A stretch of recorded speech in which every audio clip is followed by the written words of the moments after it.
Bem-vindos a mais um episódio incrível do YouBiz Podcast. E hoje, a nossa convidada tem super autoridade quando o assunto é saúde mental.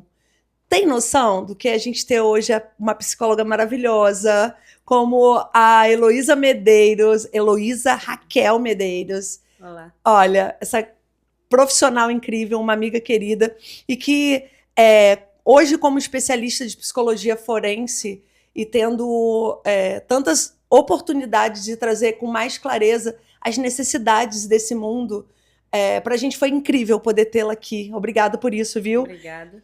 Parceira incrível, tanto desse movimento da psicologia, quanto da vida mental, perícias do estado do Rio de Janeiro e Espírito Santo. Isso. Hoje, bom dia, boa tarde, boa noite, né? Isso, excelente. Para quem está assistindo. Meu nome é Heloísa, sou psicóloga. Eu atuo especificamente na área forense hoje.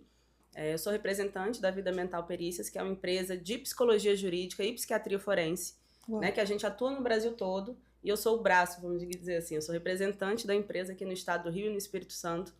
E a gente vem fazendo um movimento muito forte de trazer os conhecimentos, os benefícios, o diferencial da psicologia jurídica aqui para a nossa região, que é uma região que ainda é muito carente da tecnicidade da psicologia nesse sentido, né, que é o que a gente estava discutindo. Sim. Né, agora há pouco. Então, eu fico muito feliz, muito honrada, muito grata de participar disso, porque é algo que vem mudando a vida das pessoas, vem sendo diferencial, né? Trazer a psicologia como uma ferramenta de fazer justiça, de comprovação jurídica, validar a psicologia sendo validada dentro do judiciário e auxiliando as pessoas, né, na definição da vida delas, porque é isso, a vida, né, a ferramenta jurídica, né? A pessoa, quando entra no processo jurídico, ela entra para definir algo muito sério na vida dela. Ela não entra na justiça para brincar. Né? Então, verdade. É importante a gente usar da psicologia da leitura do comportamento humano, né? Da leitura da psique humana, para que a gente possa ajudar as pessoas nas suas causas, nos seus processos. Perfeito. E que casos a psicologia forense é capaz de auxiliar hoje? A gente atua muito, hoje na Vida Mental a gente tem um número de casos muito grandes relacionados a crimes de honra sexual, né? Então, todo tipo de crime nessa seara sexual, e vai desde o assédio até o abuso propriamente dito de feminicídio adultos. E feminicídio, casos de importunação sexual também com criança. Casos de família, a gente atua muito também em várias de família. Agressão física, violência psicológica, violência moral, né? E aí a gente está falando de alienação parental também, casos de alienação parental, comprovações ou contestações de alienação parental, a gente também atua. Feminicídio, todos os tipos de crime, né? Então a gente atua também muito com instalação de incidente de sanidade mental. Desculpa te cortar, não, mas é maravilhoso você trazer isso, porque a gente acabou de passar por um caso, né? Para quem de repente não é daqui da nossa cidade, vocês vão entender um pouquinho de um caso que acabou de acontecer aqui, né? Tem 2 dias. Nacional, e já com uma repercussão nacional, que é de um filho que atropelou a própria mãe, matou a própria mãe. A gente não tem, como a gente estava conversando aqui, né? É tudo que estão falando, não tem ninguém afirmando nada aqui, né, Elô? Porque não tem uma profundidade de caso. Mas é o que todo mundo está... As pessoas estão na mídia, colocando, né? Na mídia, está em todos os jornais e tal. E aí eu queria te perguntar o seguinte, até onde esse caso cabe esse auxílio da psicologia forense? Porque trata-se, de repente, de abusos de drogas, de álcool. E a gente estava conversando, eu falei, gente, vamos gravar logo, porque estava tão intenso. E informações relevantes para que a gente entenda como essas coisas acontecem nos bastidores, porque a gente só sabe quando vira... né? Quando o sensacionalismo ou quando as notícias são de fato gigantescas.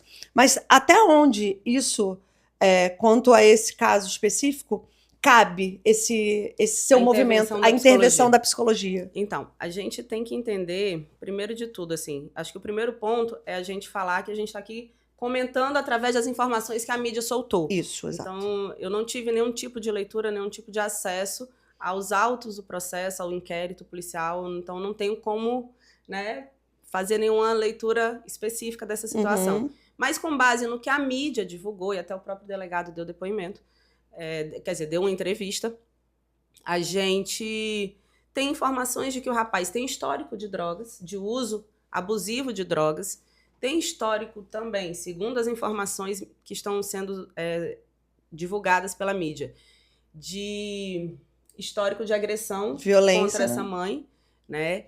E é importante a gente, assim, na ampla defesa da justiça, né? Toda pessoa que entra na justiça criminalmente, ela tem o direito de se defender.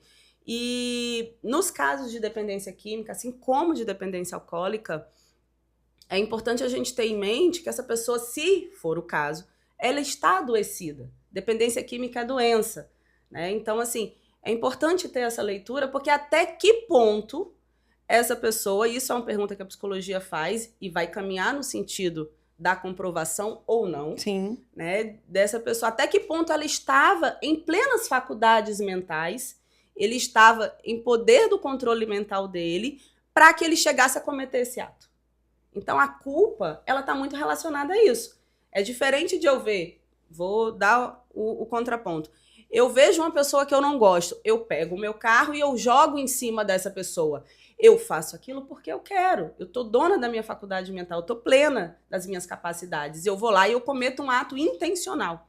A partir do momento que uma pessoa está sob o uso excessivo de drogas, né? Sob o uso na consequência da dependência química, ela está ali usando drogas há dias ininterruptos, sob o efeito mental das drogas. As drogas são incapacitantes. A gente tem hoje diversos estudos, muito material robusto da psicologia, da psiquiatria, da neurologia, nesse sentido, comprovando. Então, se ele está ali, ele comete aquele ato, até que ponto isso foi realmente intencional? Eu não sei qual é a linha da defesa, eu não sei nem quem é o advogado que atua no caso. Na verdade, aqui a nossa intenção é mesmo entender até onde a psicologia... Mas é possível, sim, que uma pessoa sob o poder, né, sob a influência de drogas, e aí dentro do histórico da dependência química, inclusive tem esse histórico de agressão. Eu trabalhei em CAPS muitos anos com pacientes dependentes químicos, e é uma característica da dependência química a agressão familiar. Sim. Então, quando você pega, né, de fora e você fala em agressão familiar, em uso de drogas, em uso de álcool, e você não conecta isso, esse é o papel da psicologia. É dizer, ok, essa pessoa cometeu isso, mas tem um contexto por trás. E aí levantar esse contexto de adoecimento é papel da psicologia dentro da justiça. Elô, quero pegar esse gancho seu da agressão familiar e te fazer uma pergunta. Existe essa fragilidade do dependente químico ser agressivo com a família por conta dessa parte carinho, dessa parte amor? É natural ele aproveitar isso? Entende a minha pergunta? Às vezes na rua a gente não tem tanta flexibilidade de conseguir tudo que a gente quer. Certo. Com ou sem dependência. A gente sabe como funciona dentro da nossa casa e a gente sabe como funciona fora da nossa casa. E é óbvio que um dependente químico, ele usa dessa fragilidade familiar para alcançar seus objetivos. A manipulação. É o que a gente chama muito de mitomania. O dependente químico, ele é um mitômano. Ou seja, é aquela pessoa que tem a compulsão por mentir. Isso também é um comportamento adoecido. É a manipulação, é o uso da mentira indiscriminada para alcançar o objetivo dele, que é ter acesso à droga e poder usar a droga. É um comportamento, né, que é consequência da dependência química. A gente estava falando também antes de começar, e que foi muito relevante para mim, foi sobre a dependência química ser uma doença, e você falou para mim que é estatisticamente comprovado, não, é cientificamente classificado como doença. Mas socialmente não é assim que todo mundo vê, né? Não, não é. A visão da sociedade ainda é, né, de que a dependência química é um problema de caráter, é uma escolha, e talvez o início do uso seja a escolha. Então, eu acredito até muito, por isso que as campanhas, e deveriam existir mais campanhas nesse sentido, de que a pessoa nunca deve usar a droga. Nunca use, nunca dê o primeiro passo. Porque a minoria das pessoas, estatisticamente, é a minoria que se torna dependente químico. Mas é possível você se tornar um dependente químico. E a dependência química é uma doença que adoece não só a pessoa, mas toda a família. A família fica adoecida. Aquele núcleo ao entorno familiar daquele é fragilizado. cuidado, né? Sim, sim. Porque ninguém está preparado para lidar com a dependência química, essa é a verdade. Ninguém quer ter um dependente químico na família. Então, parte-se do princípio que respondendo a sua pergunta, a sociedade ainda tem essa visão do dependente químico como um sujeito que escolhe. Quando, na verdade, ao se tornar dependente químico, inicialmente, todo uso ele é por escolha, ele é uma decisão individual. Só que existe um momento que essa escolha deixa de existir. E aí é onde a dependência se instala. E que horas que essa técnica ajuda em casos como esse? De que forma? De que forma a gente, por exemplo, de uma maneira geral, preciso realizar avaliações com a pessoa. A gente faz o levantamento do histórico de adoecimento da pessoa, então tem registros de tratamento, muitas vezes de internação, né? Então a gente faz essa análise documental também, toda a análise documental do histórico do sujeito, da família, a gente entrevista pessoas próximas a ele. Eu ia perguntar isso, tem a ver com família, né, também. A gente também entrevista pessoas, a gente faz uso de aplicação de testes psicológicos para fazer um levantamento se existe ali já um comprometimento cognitivo daquela pessoa por conta do uso de drogas. Então é importante fazer esse mapeamento também da cognição dele, até que nível ele está afetado. Né? Mesmo já tendo passado o fato, e tem pessoas às vezes passam por avaliação 2 anos depois do fato em si. Né? Mas é importante, se já existe um déficit cognitivo, um adoecimento no cérebro, de fato, consequente da dependência química, é importante também a gente levantar. Tudo isso é possível através dos testes psicológicos, que são parte fundamental desse processo. E aí, assim, né, óbvio que nós, como cidadãos comuns, temos nossas dúvidas, né? Sim. Um estudante de medicina, né, uma pessoa teoricamente preparada para cuidar de pessoas, né? Sim. E um comportamento desse ter sido, sei lá, conhecido ou descoberto tão longe. Você acha que existe uma culpa dos pais de não levar, de repente, uma agressão menor enquanto está mais novo? Na época existe todo um conceito. Eu fico, óbvio que tem o que eu penso e tem o que eu posso falar, né? E aí, assim, eu tô tentando buscar aqui, a gente sabe que tem a criação, a gente sabe que tem todo um contexto. As pessoas dão sinais, né? Sim. E aí, se eu hoje tenho 30 anos no ápice de atropelar e matar a minha mãe, isso foi dado sinais anteriormente, né? De que forma a gente pode antecipar? Que tipo de campanhas ou que tipo de ações podem ser feitas para que coisas como essa sejam previstas, antecipadas, que de alguma forma as pessoas possam tentar diminuir esse tipo de problema que é tratado de fato como saúde mental, mas a gente entende que de repente falta mais atenção ou mais cuidado. Eu acho importante, assim, a gente primeiro pontuar que a gente não conhece o histórico da família, então a gente não tem como dizer e afirmar o que essa família fez ou deixou de fazer. E essa questão da culpa, eu sou bem veemente contra essa questão da culpabilização, porque eu não acho que é nesse sentido, mas é da gente entender a situação e poder ajudar a intervir. Como eu te falei antes, como a gente comentou antes, falta preparo, a sociedade não conversa sobre isso. A sociedade não fala sobre abuso, a sociedade não fala sobre dependência química, a sociedade não fala sobre comportamentos desviantes, né? E existe uma infinidade sobre as doenças mentais, doenças psiquiátricas, a sociedade não fala sobre isso. Então, na medida que não se fala, se você não dá as ferramentas, você não ensina as pessoas como lidar com isso. Nesse sentido, precisam haver mais campanhas. A gente tem estatísticas de que a maioria do consumo de drogas inicia na adolescência. E quais as campanhas as escolas, a sociedade, a comunidade, a política têm feito nesse sentido? Porque isso é política pública. Política pública de enfrentamento das drogas passa pela prevenção. A gente está falando sobre prevenção ao uso de drogas. Vamos, né, dizer que nesse caso, especificamente, que você está me perguntando, tenha sido um comportamento decorrente da dependência química. Então, é falar sobre dependência química. Existe algo por trás? Eu não sei falar. Na verdade, a gente não tem conhecimento de causas, do caso em específico, Mas não é sobre o caso, é sobre o comportamento de uma forma geral, porque dependência química, ela pode acontecer na adolescência. De que forma a família pode ajudar? Ou que tipos de ações, ou prevenções, ou... A família. Tipo assim, como eu... Vou falar por mim para poder ver se eu consigo... Você tem filhos, né? Eu tenho 2 filhos. Como eu consigo, de dentro da minha casa, entender... ou ter uma ideia do que pode estar acontecendo a partir do comportamento. Porque a gente é relevante, porque somos pais. Com certeza. Não, tadinho, ele tá nervoso por isso.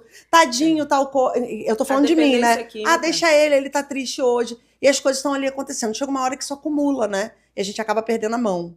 A adolescência é uma fase muito difícil para os pais, né? Porque é uma fase da vida em que seu filho tá deixando de ser o seu bebezinho. Eu sou mãe também, né? Mas ainda é o seu bebezinho. Exatamente. Né? Então, e a gente não consegue enxergar assim, uma visão, às vezes, muito romântica de que o nosso adolescente, na verdade, ainda é aquela criança quando ele não é mais. Então, essa proximidade, o diálogo aberto é sempre um excelente caminho. E não é o diálogo aberto onde só o pai fala. E o filho balança a cabeça, porque isso não é diálogo. Mas é importante o adolescente sentir que ele tem naquela casa um espaço de fala. Né? E que ele é valorizado, que a fala dele é valorizada. Então, muitas vezes, infelizmente, eu vejo pais dizendo assim, mas coisa de adolescente, mas isso é de adolescente, vai passar, isso é aconteceu chato, comigo. Né? Não dá valor ao que o adolescente está trazendo. E no momento, paralelo a essa fala do pai, o adolescente está dizendo, aqui eu não posso me abrir. Aqui eu não tenho espaço de fala, aqui eu não sou valorizado, então eu vou buscar onde eu sou valorizado. E aí muitas vezes vem as companhias ruins, vem a internet aí cheia de lixo, divulgando, né, jogando lixo na cabeça dos jovens. Infelizmente, a gente tem, se a gente fosse falar sobre a internet, dava outro podcast. Dá. Né, sobre as influências negativas na construção da personalidade, tanto da criança como da adolescência, como do adolescente. Então, assim, é muito complicado. A gente tem que estar próximo. Eu acredito muito na proximidade, né? Falando especificamente não só de política, não só de sociedade, mas falando enquanto pais. Não ter medo de falar sobre assuntos tabus. Então, a informação, ela faz qualquer tabu cair por terra. Então, informação de qualidade é importante desde a infância. A gente ter abertura para falar com os nossos filhos sobre amigos, sobre a qualidade da amizade, sobre a qualidade da relação familiar, valorizar o seu filho, respeitar o que o seu filho está trazendo, sabe? Tem tanta coisa que a gente pode fazer. E eu acho que isso, assim, é muito importante, a gente entender a dependência química como um tabu, não ter medo desse tabu, olhar para ele de frente e enfrentar esse tabu de frente da melhor maneira que a gente consegue. Tentar não julgar, né, Elo? Nunca julgar. A gente entende muito que as pessoas, tem muitas pessoas prontas para ajudar, mesmo que não entendam o que está acontecendo, mas estão disponíveis para fazer o bem. Mas tem muita gente pronta e rígida também para julgar, né? Sim. Eu dava logo uma coça. Eu fazia logo isso. Eu logo tirava... Eu fazia... E a gente sabe que tem uma parte que é muito nossa, né? Do cuidado, com amor. Tem os pais que querem dar o que nunca tiveram. Tem os pais que não dão porque nunca tiveram. E aí cada valor e cada entendimento é muito único, né? Quando a gente fala de família. A psicologia forense traz uma parte técnica que não é óbvia em todos os lugares. Isso é muito necessário, né? Sim, muito necessário. Depois que eu tive conhecimento do poder, né, da psicologia forense, de ajudar as pessoas a compreender o que elas vivem, eu entendi o mundo de outra forma. Porque a gente começa... E até a minha profissão de outra forma. Porque na faculdade, o psicólogo ele é muito preparado para atuar na clínica. Para atuar nas instituições de saúde ou RH. E quais são as diferenças? E dentro da psicologia, a gente vai muito na tecnicidade, na fundamentação, na ciência propriamente dito. Eu tenho me deparado com algumas realidades que as pessoas às vezes acham que é assim. Eu fiz 2, 3 entrevistas com as pessoas envolvidas ali naquele processo, e dali eu vou tirar o que eu acho. E esse achismo vai para o papel e aí vira ciência. A lei. Não é a ciência do achismo. O trabalho da psicologia forense é de fundamentação, é pegar o que você me traz, é pegar o que aquela pessoa me traz, o que eu levanto através do meu estudo sobre o caso, do estudo, né, da personalidade ali envolvida, e dentro da teoria, onde eu vou fundamentar aquilo? o que vai ser utilizado, que conclusão eu chego com base na teoria que eu estou buscando. Eu não posso simplesmente dizer, eu, Heloísa, acho que a Dai é uma péssima mãe. Vou botar isso no papel. Mas onde que está escrito? Quem foi o teórico? Qual é a linha da psicologia? Baseada em quê?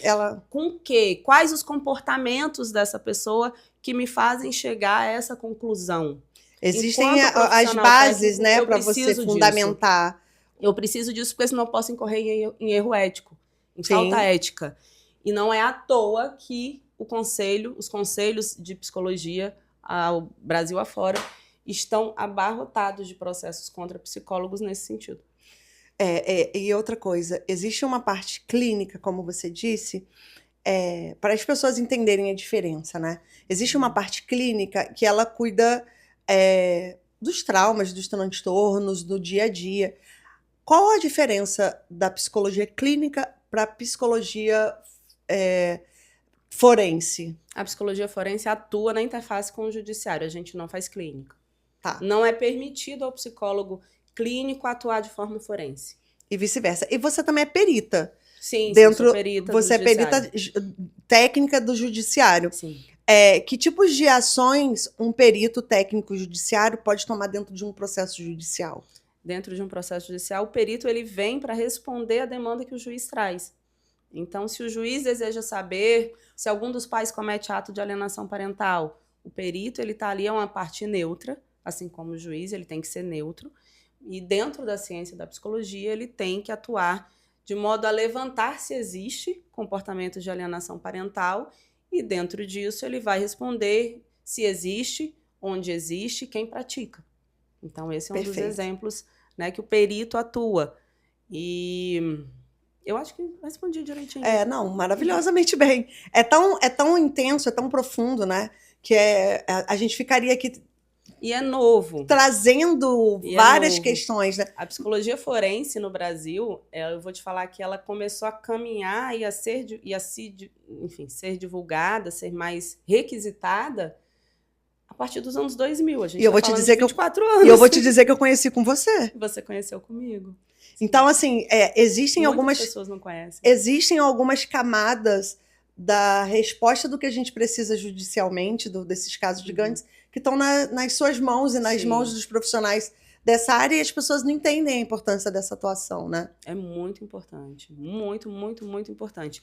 As pessoas que têm envolvido em conflito judiciário, às vezes não só familiar, a gente trouxe alguns exemplos aqui, né, da área familiar, mas especificamente na área criminal, na área civil, na área trabalhista, né? Uma pessoa que adoece no trabalho, seja passando por abuso moral ou outras situações do trabalho, para ter os direitos dela garantidos, muitas vezes ela tem que usar da psicologia. Ou, por outro lado, uma empresa que está sendo imputada de uma prática que ela não tem. Como ela vai sustentar isso de frente para o juiz?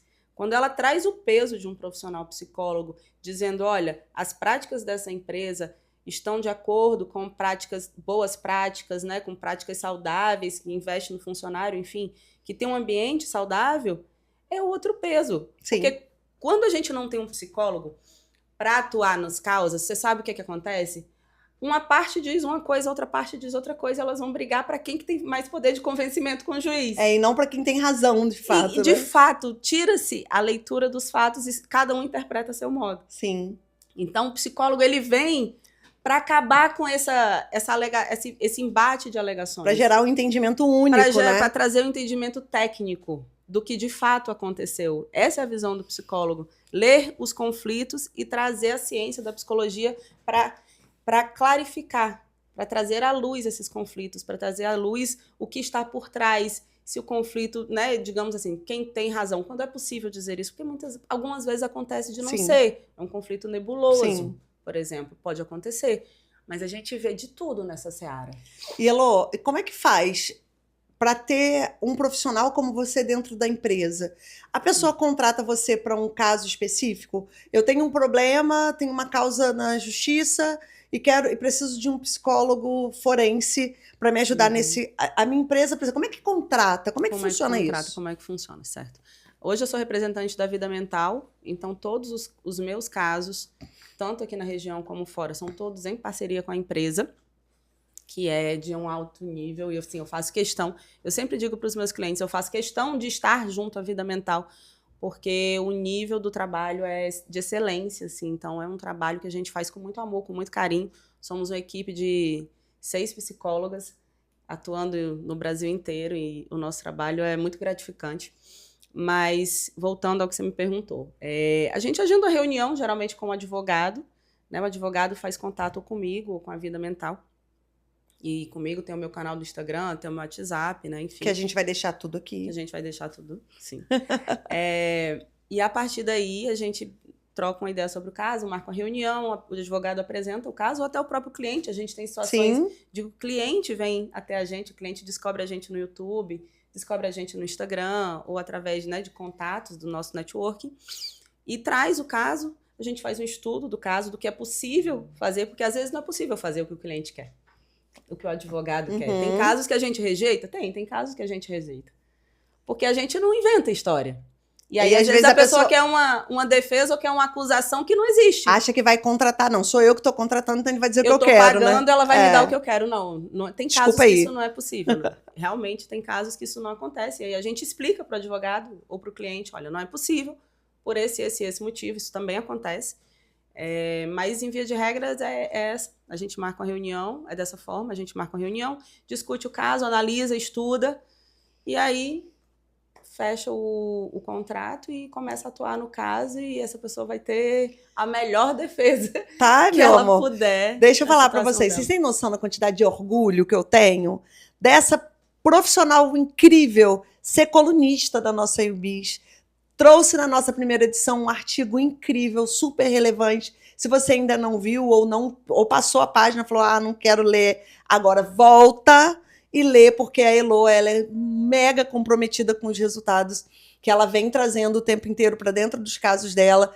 E, olha só, bloqueia você por uma semana até resolver o caso e estudar tudo que ela quer, tá? Porque ela é, de fato, comprometida. E eu tô falando isso por convivência, né? Elô, preciso de tal coisa. Dai, tô num caso, tá, vou te mandar tal dia. E é muito importante a gente entender que aquela pessoa, ela tá ali entregando real, né? O melhor. O melhor. É um comprometimento. Eu entrego o melhor para os meus clientes, isso eu tenho muita tranquilidade. Tenho muita paz de espírito nisso. E a psicologia na nossa cidade, a saúde mental foi um destaque muito grandioso no ano de 2024. A gente sabe qual que é a importância disso bem estudado, trabalhado e tecnicamente solucionado, né? Porque tem, como a Elo falou aqui bem brilhantemente, tem o que as pessoas querem, tem o que é real, tecnicamente falando, e o comprometimento dessa profissional é surreal. Então, eu ficaria aqui horas e muitos... A gente sabe que dá 40 podcasts, porque quando a gente fala de ser humano, quando a gente fala de inteligência emocional, saúde mental, são temas que fazem com que a gente queira desdobrar todas as cartinhas de dúvida aqui, né?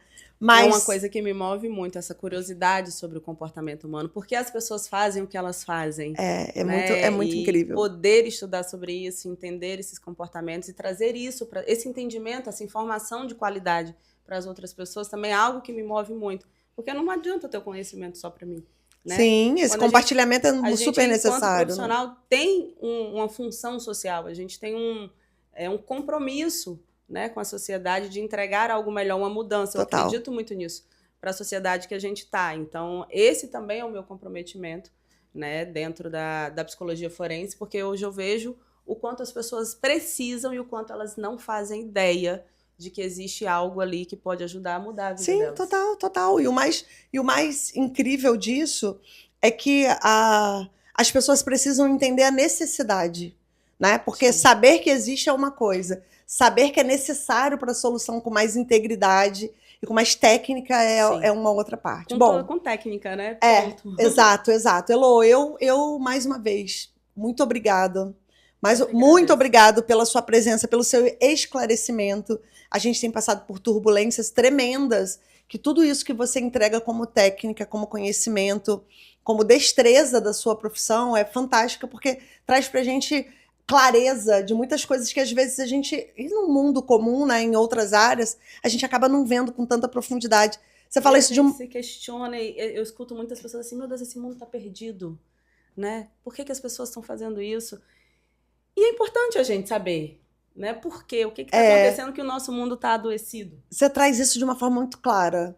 Você traz isso de uma forma muito leve e isso é fantástico, assim. Tenho certeza que vocês vão consumir demais. Cada detalhezinho do que foi conversado aqui, eu agradeço imensamente. A gente pode repetir? Pode ter mais? Então tá, já fica aqui a promessa de que teremos outros episódios com esse tema que é tão delicioso, que é o cuidado humano, que é o conhecer um pouco mais do outro, né? E tecnicamente, amor, só aqui com a nossa maravilhosa. Então, assim, obrigado mais uma vez. Vou terminar lamentando muito, mas já ciente de que teremos outros. E eu quero agradecer. Beijo grande, deixar um beijo para essa galera. Aproveitem demais, vejam, revejam e vejam mais uma vez para vocês aproveitarem todas as informações que tá aqui, que a gente está deixando para vocês. E beijo grande, até o nosso próximo episódio do YouBiz Podcast. Até a próxima e fiquem com Deus.